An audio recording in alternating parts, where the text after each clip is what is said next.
Muito bem, meus irmãos, a paz do Senhor, sejam muito bem-vindos à nossa videoaula e hoje nós iremos abordar a primeira lição do segundo trimestre do ano 2020, a nossa lição da Escola Bíblica Dominical. Você estará nos acompanhando aqui pelo YouTube, onde nós estaremos ministrando para você aí no seu lar a Escola Bíblica Dominical e hoje nós iremos abordar a carta aos Efésios, saudação aos destinatários. É a primeira lição do trimestre 2020 e você nos acompanha aqui pelo canal do YouTube. O tema da lição é Carta aos Efésios, saudação ao destinatário. O texto áureo, eu estou aqui com a minha lição, o texto áureo diz assim: a vós graça e paz da parte de Deus nosso Pai e do Senhor Jesus Cristo. Efésios capítulo 1, versículo 2.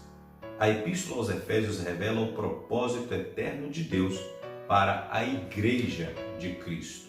Esta então é a verdade que está inserida na carta aos Efésios. Pois bem, a carta aos Efésios, ela é considerada os escritos de Paulo, uma das mais belas dos escritos de Paulo, pode ser considerada a coroa dos escritos de Paulo, como também pode ser considerada a rainha das cartas.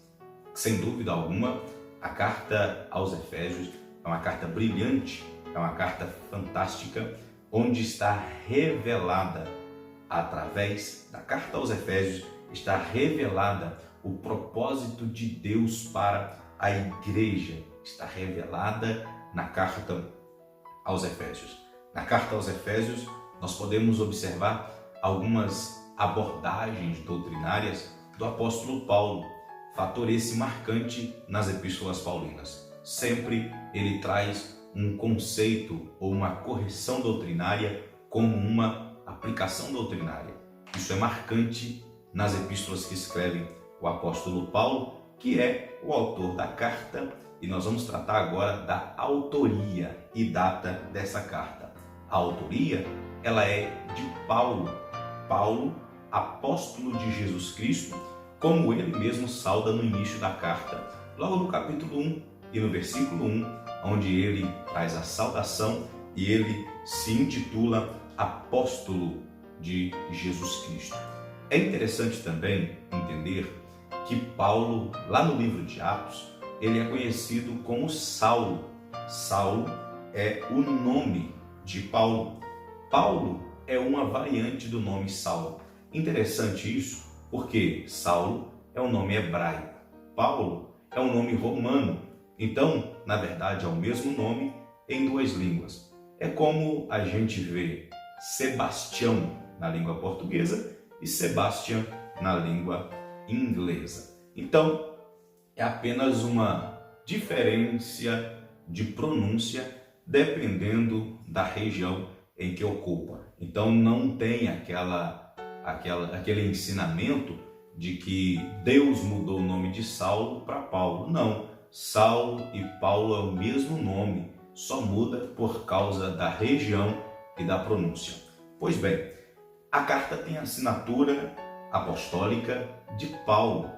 Essa carta foi escrita por Paulo. Ele se identifica nessa carta como Paulo. Por que ele não assina o nome de registro, que é o nome hebraico, Saulo? Em todas as epístolas ou em todas as cartas paulinas, ele vai utilizar o nome Paulo. Por que ele utiliza o nome Paulo? Acredita-se que, devido ao nome Paulo ser mais bem aceito entre os gentios, foi o nome mais popularizado do próprio apóstolo Paulo, ele aborda esse nome e alguns também acreditam até mesmo para arrancar aquela imagem do Saulo perseguidor da igreja, que o livro de Atos sempre vai trazer essa abordagem. Ele então se intitula Paulo ou assina a carta como Paulo. Essa epístola também ela é considerada uma epístola da prisão.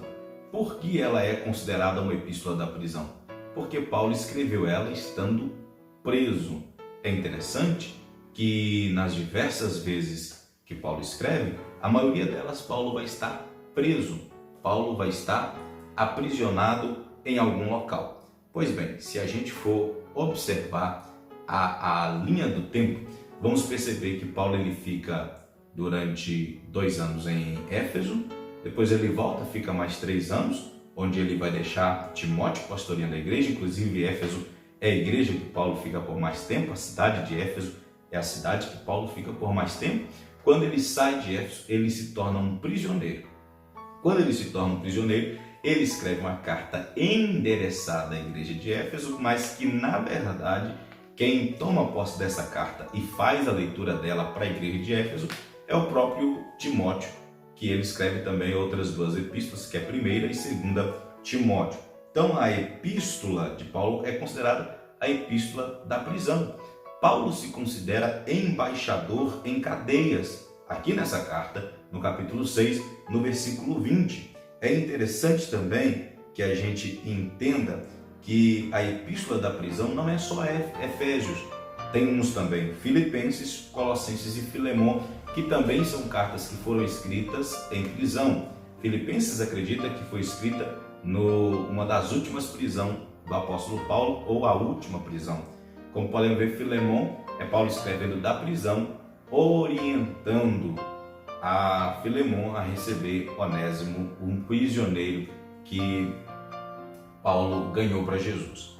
A data dessa epístola, a data que se subscreve essa epístola, pode ser considerada no ano 61 ou 62 depois de Cristo. Por quê? Vamos olhar pela linha do tempo. 54 depois de Cristo, Paulo reforma a Éfeso durante a 3ª viagem missionária. 54 e 56 depois de Cristo, Paulo migra da sinagoga em Éfeso para a escola de Tirano. Então, você vai pegando isso aí, em 56 depois de Cristo, Paulo deixa Éfeso a fim de seguir para Macedônia. 60 depois de Cristo, 62, Paulo é preso. Então, é nessa prisão de 60 e 62 que ele escreve a carta para os irmãos em Éfeso, perdão. Então, podemos colocar aí uma data básica de 61 e 62 depois, de Cristo, como trata aqui a nossa lição, em Atos capítulo 28 e 30, traz um relato da prisão domiciliar de Paulo nos anos 60 a 62, então acredita que no ano 61 a 62 depois de Cristo é a data em que ele manda com que Tíquico leva essa carta até a igreja de Éfeso. Pois bem, então esse é o nosso primeiro tópico a respeito da autoria e data da carta aos Efésios. Vamos passar então para o segundo ponto da nossa lição, que é o destinatários. Então vamos lá, que o nosso segundo tópico fala diretamente sobre o destinatário da carta que estamos tratando. É evidente, para quem é destinada essa carta? Essa carta é destinada aos irmãos que estão em Éfeso, a igreja de Éfeso. A carta então leva o seu nome, Carta aos Efésios. O destinatário é Éfeso. Como que era a cidade de Éfeso? A nossa lição traz para a gente aqui informações minuciosas e precisas a respeito da cidade de Éfeso, fundada em 1050 antes de Cristo. Foi a data que essa cidade foi fundada, um centro político, comercial e religioso da Ásia Menor. Essa é a Éfeso a quem Paulo está destinando essa carta, aos irmãos que estão em Éfeso, aos irmãos que Paulo ganhou em Éfeso, quando por ali passou pregando, ensinando. Essa cidade, fundada em 1050, um centro político, um centro religioso e um centro comercial da Ásia Menor. Essa cidade era famosíssima, tendo um anfiteatro que comportava cerca de 25 mil espectadores. Na cidade de Éfeso também acontecia vários eventos esportivos, como os eventos de lutas entre animais e homens, entre animais selvagens. Aconteciam essas lutas que arrastavam multidões para ir até a cidade de Éfeso assistir. Essa cidade A sua principal rua era toda pavimentada em mármore com colunas trabalhadas em ambos os lados. Então, com essas informações, a gente percebe que a cidade de Éfeso é uma cidade muito boa, uma cidade muito bem estruturada, um desenvolvimento muito além das outras cidades daquela época, porque Éfeso tinha uma estrutura comercial, uma estrutura política e até mesmo uma estrutura religiosa um tanto quanto interessante. A religiosidade em Éfeso era uma cidade que obrigava o templo de Ártemis, onde veneravam-se a deusa Diana, ou a deusa da fertilidade, como ela era conhecida. Então, a idolatria presente em Éfeso era muito grande. O templo, ou os templos que ali existiam, servia para a comercialização de diversas outras coisas, onde aguçava a economia de Éfeso, trazendo turistas de diversas partes. Como a nossa lição aqui nos está nos dizendo, vários turistas, milhares de turistas visitavam Éfeso e traziam a maior fonte de renda para Éfeso, né? Comércio de nichos de prata, diversos objetos que eram feitos em Éfeso eram vendidos, o que agitava a economia de Éfeso. Quando Paulo chega ali pregando a respeito do evangelho contra a idolatria, gera um burburinho e gera até mesmo um alarmismo, ou seja, ficaram alarmados com a pregação de Paulo contra a idolatria, que ele prega em Atos 19, no versículo 27 até o versículo 29. Então, essa cidade bonita, essa cidade bem estruturada politicamente, economicamente por causa do comércio, religiosamente, ela tem um colapso quando o evangelho chega para ela na maneira com que Paulo pregava contra a idolatria, e muitas pessoas vão ficar alarmados. E isso é bom, porque o alarmismo dele faz com que eles tenham curiosidade de ouvir o que aquele homem está pregando, e a mensagem daquele homem vai causar neles um burburinho de emoções, e muitos deles vão se converter e formar a igreja de Éfeso. Olha só, a igreja de Éfeso, ela começa formando em Atos capítulo 19, no verso 5 ao verso 7, quando aproximadamente 12, creem na palavra que Paulo pregava, se convertem a Cristo. Em Atos capítulo de número 19, no versículo 5 até o 7, é enfático em nos informar que eles eram até mesmo batizados com o Espírito Santo. E isso é muito interessante. Olha só, eu vou ler aqui na Bíblia Sagrada, Atos capítulo 19, versículo de número 5. E os que ouviram foram batizados em nome do Senhor Jesus. 6. E impondo-lhes Paulo as mãos, veio sobre eles o Espírito Santo, então falavam línguas e profetizavam, e estes eram ao todo uns 12 homens. Então a igreja começa com esses 12 homens que Paulo ganha para o evangelho. Ora, eles foram batizados nas águas, mas não apenas batizados nas águas, eles foram batizados no Espírito Santo, eles começaram a falar em outras línguas e profetizaram. A evidência dos dons do Espírito. Falar em línguas e profetizar são dons do Espírito.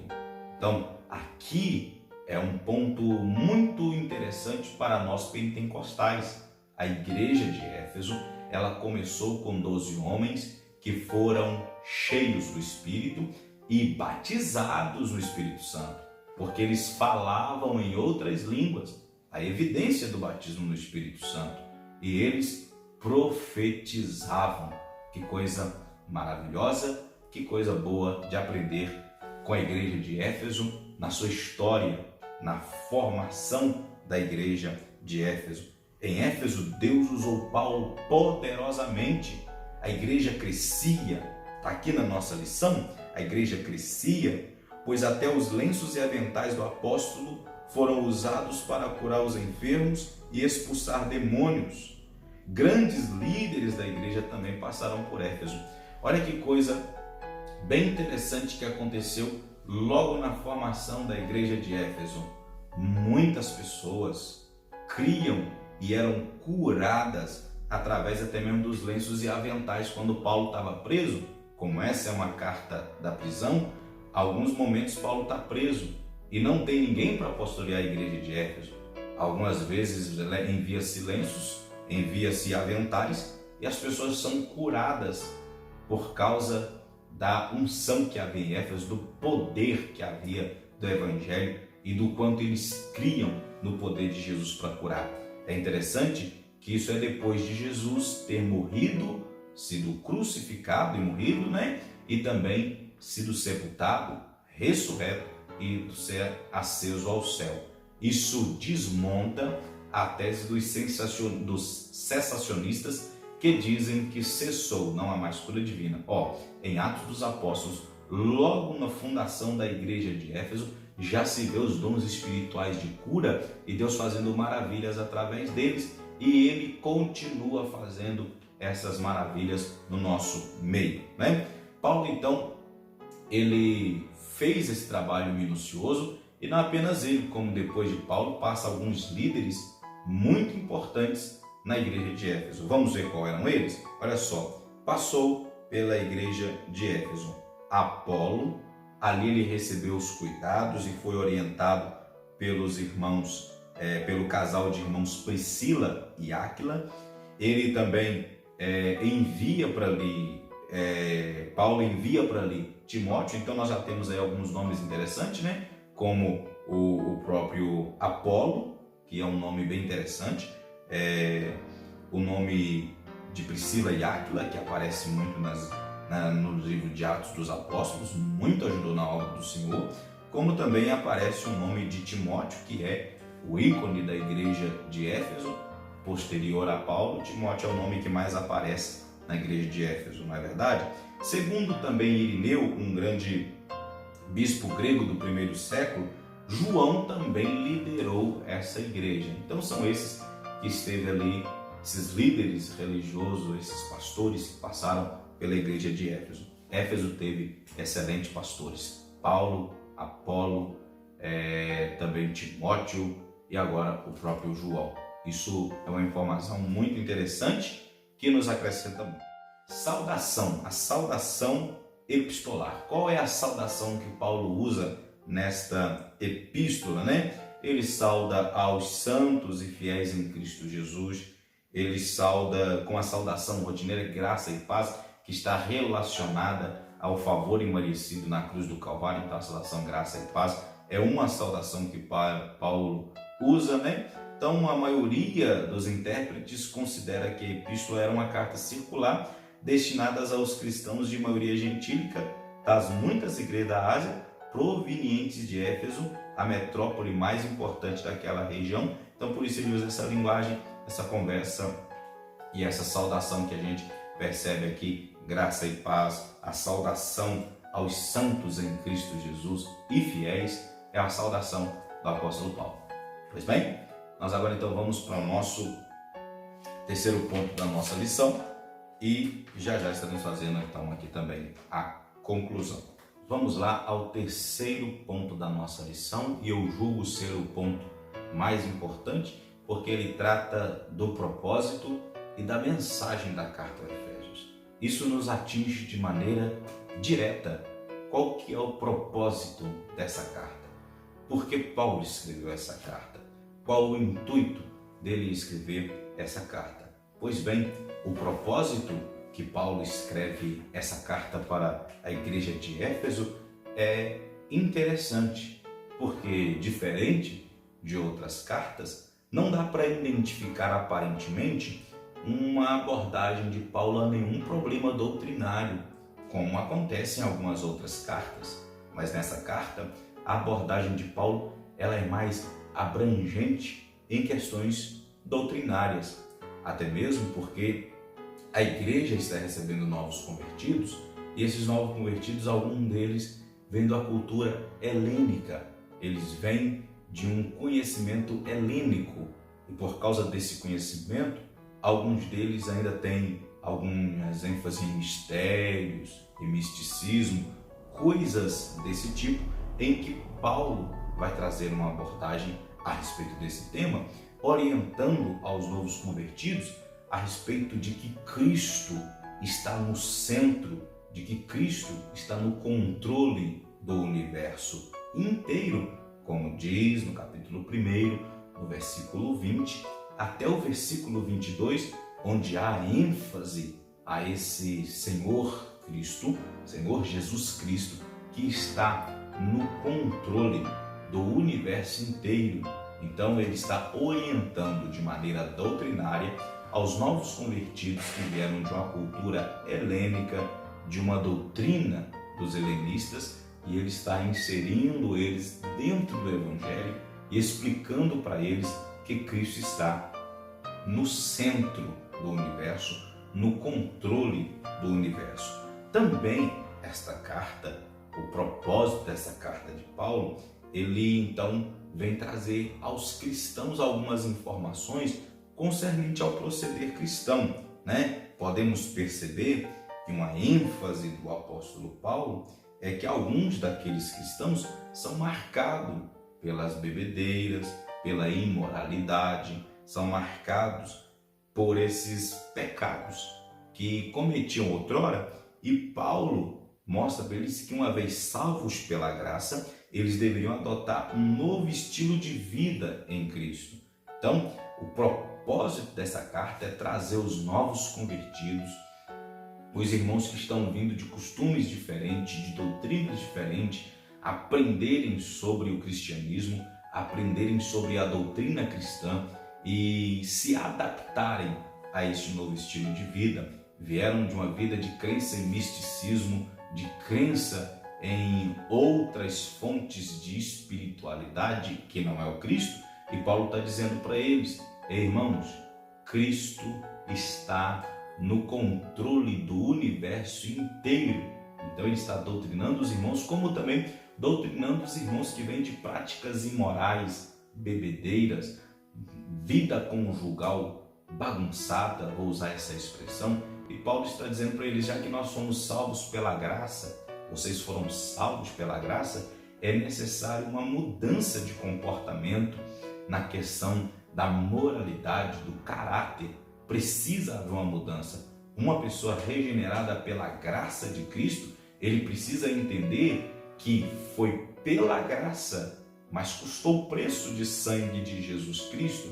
Se Jesus pagou o preço de sangue, por que nós não podemos pagar o preço também pela salvação? Não que estamos isentando o sacrifício de Cristo no Calvário, mas se Cristo, o homem perfeito, derramou sangue, o que ele pede de nós não é que nós paguemos pela salvação, mas que nós nos tornemos dignos, ávidos de salvação.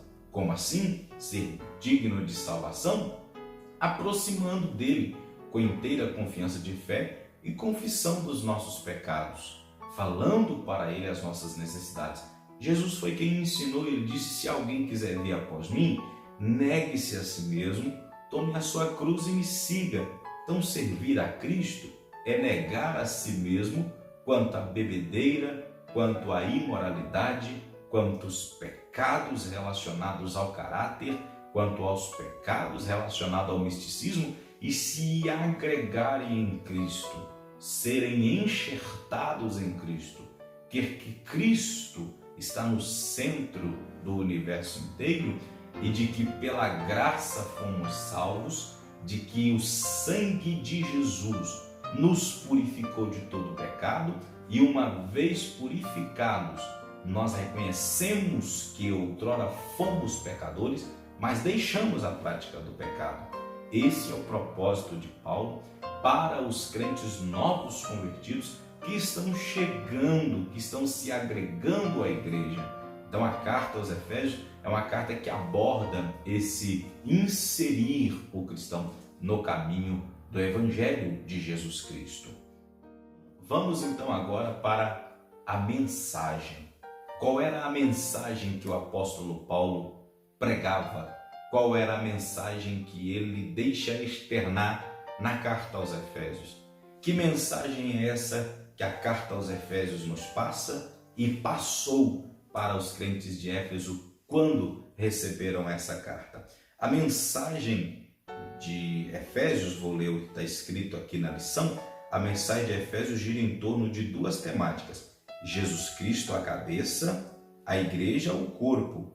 Assim podemos classificar os desdobramentos desses assuntos nos seguintes eixos temáticos. Então há um eixo: a consumação do plano eterno de Deus na pessoa de Jesus Cristo, a atuação do Espírito Santo como penhor da experiência de salvação, a reconciliação dos povos por intermédio da cruz de Cristo, a revelação do ministério da vontade de Deus por obra do Espírito Santo, um novo estilo de vida baseado na unidade, comunhão com o Espírito, frutificação, na adoração e na intercessão no Espírito, os novos relacionamentos conjugais e a luta contra o diabo. Portanto, a epístola contém uma combinação de doutrina, fé, prática da vida cristã, ou seja, de tudo quanto Deus fez e do que Deus espera que a igreja faça. Quando falamos de redenção, de consumação, de reconciliação, nós estamos falando sobre o que Deus fez. Tratando da consumação do plano, o plano de Deus era salvar todos aqueles que haviam perdido. Quando se há consumação desse plano, quando esse plano é executado, esse plano ele é executado por Cristo Jesus, quando ele veio, se fez homem e morreu na cruz do Calvário. Quando nós estamos falando sobre salvação, precisamos entender também a atuação do Espírito Santo na salvação. É o Espírito Santo que convence o homem do pecado e do juízo, trazendo o homem a olhar para a consumação do plano e entender que Cristo, que Jesus, morreu por nossa causa. Então o Espírito Santo me convence do pecado, me faz olhar para Cristo como aquele que consumou, realizou a obra na cruz do Calvário. Isso também se dá através da reconciliação. Onde acontece a reconciliação? Na cruz do Calvário. Nós estávamos afastados de Deus, como diz o próprio Paulo escrevendo aos Romanos, no capítulo 23, no capítulo 3, no versículo 23, que todos pecaram e foram distanciados de Deus. Mas pela cruz de Cristo, nós nos aproximamos de novo de Deus. Então esta é a mensagem da carta ao Efésios. Consumação. Jesus Cristo, ele consumou. O Espírito Santo convence o homem do pecado e do juízo, ou seja, ele realiza, ele atua, convencendo o homem de olhar para Jesus como aquele que consumou. Onde houve essa reconciliação? Na cruz do Calvário. E também a mensagem de Éfeso está relacionada à revelação do ministério da vontade de Deus para a obra do Espírito Santo, ou seja, a nossa característica diante da salvação, o nosso comportamento, o nosso progresso de vida cristã. Então a mensagem da carta a Efésios combina isso: fé e prática na vida cristã, doutrina. Eu creio na doutrina, eu tenho fé para crer na doutrina, mas eu preciso colocar isso em prática. Então a carta aos Efésios, ela nos trata a respeito disso. A mensagem dela é essa, mostrando que Cristo, que Deus, o que o Espírito Santo, a Santíssima Trindade, o que Deus fez por nós e o que Deus espera que nós como igreja possamos fazer para Ele. Então essa é a mensagem, é isso que está inserido dentro da carta aos Efésios, com um propósito não de trazer reparo para algum erro doutrinário, mas de doutrinar os novos convertidos que estão chegando com uma mensagem inclusiva de salvação, trazendo temas como reconciliação, temas como consumação, atuação do Espírito Santo, revelação do mistério de Deus para nós é isso a mensagem que está contida dentro da carta aos Efésios e o que Deus espera de nós como igreja. Então, ao longo desse trimestre, nós vamos tratar com mais detalhe a respeito de cada palavra, de cada texto da carta aos Efésios, que traz com mais propriedade. A aula de hoje foi para nos introduzir a carta aos Efésios, a sua autoria, a sua data, também trazendo para nós o destinatário. Então, o autor é o apóstolo Paulo que assina essa carta como apóstolo Paulo. A data 61 a 62 depois de Cristo. Resumindo aqui então a lição, é isso que nós devemos entender nessa lição primária. Entender também que o destinatário era a cidade de Éfeso, ou a igreja que estava em Éfeso, igreja essa que foi formada dentro de uma cidade bem estabelecida, com a política bem centralizada, um comércio muito bem centralizado na Ásia Menor e um estilo religioso já com uma estrutura, porém uma estrutura idolátrica, onde o apóstolo Paulo vai combater a idolatria que havia dentro de Éfeso, trazendo então para o cristianismo muitos adeptos. Inclusive a igreja começa com 12, como falamos aqui, foram batizados pelo Espírito Santo, cheios do Espírito Santo, muitas curas e milagres aconteceram na igreja de Éfeso. Então essa é a coluna dorsal da carta aos Efésios, que finalizamos aqui falando da mensagem e do propósito, ou propósito e mensagem, que é o propósito de trazer os novos convertidos, doutrinar os novos convertidos, como também de trazer uma mensagem que abrange esses aspectos: consumação, atuação do Espírito Santo, reconciliação através da cruz, revelação do mistério da vontade de Deus.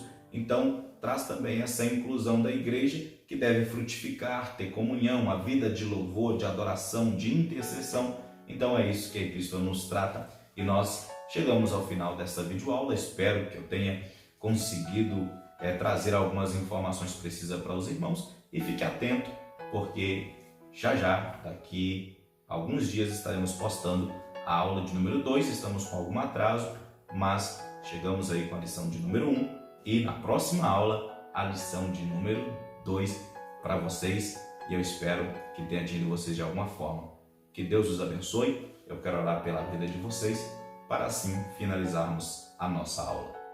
Senhor Deus, eu oro neste momento no Teu nome, eu oro pelos alunos da Escola Bíblica Dominical, eu oro, meu Deus, porque nesse momento eles não podem acompanhar na classe presencialmente devido a tudo que nós estamos vivendo neste ano de 2020, neste mês de abril, e eu peço ao Senhor a Tua misericórdia sobre nós, que o Senhor venha nos guardar de todo mal, guardar a família dos Seus servos, conservando-nos na Tua presença e guardando-nos com a Tua proteção. Senhor, obrigado pela aula de hoje, em nome de Jesus. Amém.